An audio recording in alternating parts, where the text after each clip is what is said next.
So, ladies and gentlemen, in the history of the NHL, we've had a lot of great players from throughout northern New Brunswick, Hamilton and Bathurst region, from the central New Brunswick, Madawaska side, Frankton, Moncton. We're going to talk today about probably one of the best NHL players ever to come from the port city of St. John, New Brunswick.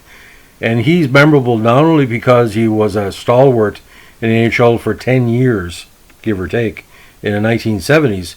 He had probably one of the most memorable and unique names in the history of all sport. Of course, we're talking about the legend of Hilliard Graves. Now, Hilliard Graves was a right winger who was born October 18th, 1950. Your typical right winger, around 6 feet, 170 pounds. Now, he first came to prominence in the old Maritime Junior A Hockey League. One of the first incarnations with the Charlottetown Prince Edward Islanders franchise. His first year with the Islanders, he ended up with 16 goals and 26 assists for 42 points. Second season in a shortened year for him, 38 games, he had 97 points, including 32 goals and 65 assists with 83 minutes and penalties. He was rugged on the ice, a good person on the bench, good person in the dressing room, great to his teammates. And he came upon recognition of the California Golden Seals, who were trying to build up their team with maritime and Canadian talent, the Booster Farm Club and the Booster main team. He played most of 71 with the Providence Reds, getting 4 points in 16 games. Played 14 games with California in the majors that year, no points. Now, he ended up with the Baltimore Clippers the next year, and that season really helped him. He almost broke the 20-goal mark in a regular season and playoffs. He really came on in the playoffs after a 14-goal season in 76 games. He was 5-4-9 in the playoffs with 18 games played. Now, his rookie season put him in contention for Rookie of the Year honors. He moved up to the big club in California, a big part of their multifaceted power play and offensive first line and second line. He had 27 goals and 25 assists for 32 points in 75 games. But unfortunately, ladies and gentlemen, California was bad in the defense. That year was a minus 14. Second year was a minus 30, but he was one of their bright spots with 11 goals, 18 assists, and 29 points. Now, he eventually ended up with the playoff contending Atlanta Flames. In 75, he had 29 points, including 10 goals in 67 games. In 1980, in a full season, and including 2 games in the playoffs, he had 49 points, including 19 goals. Now, the next season, he started the year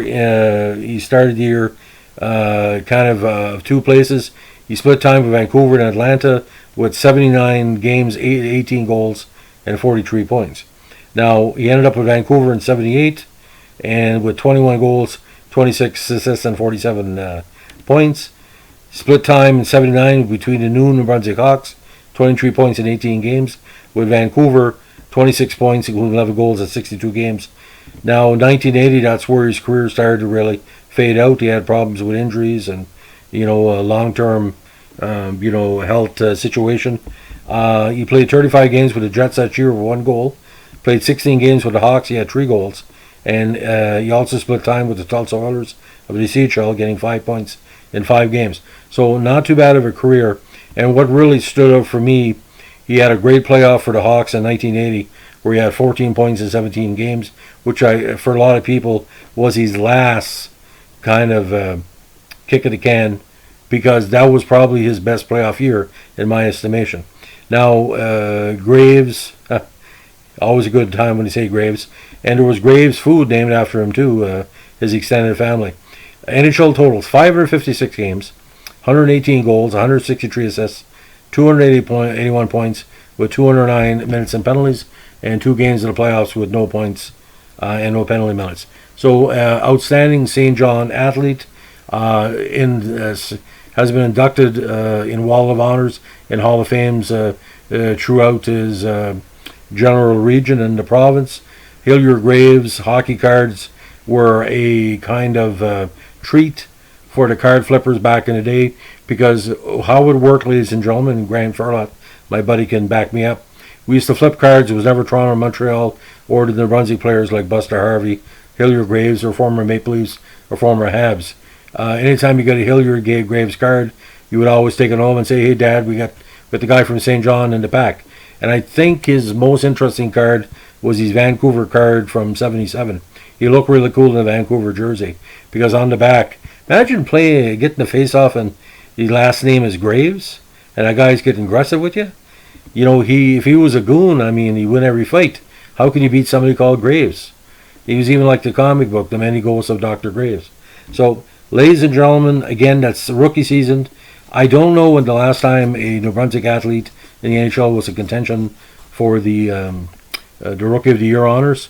But like I said, he really, really showed overachieved in a lot of ways because a lot of people felt being undrafted and coming from a Maritime Junior League, he's probably one of the most successful players to graduate from the Maritime Junior A Hockey League in that kind of second wave in the late 1960s, early 1970s. So, I hope you enjoyed the podcast. Have a good evening. Bye.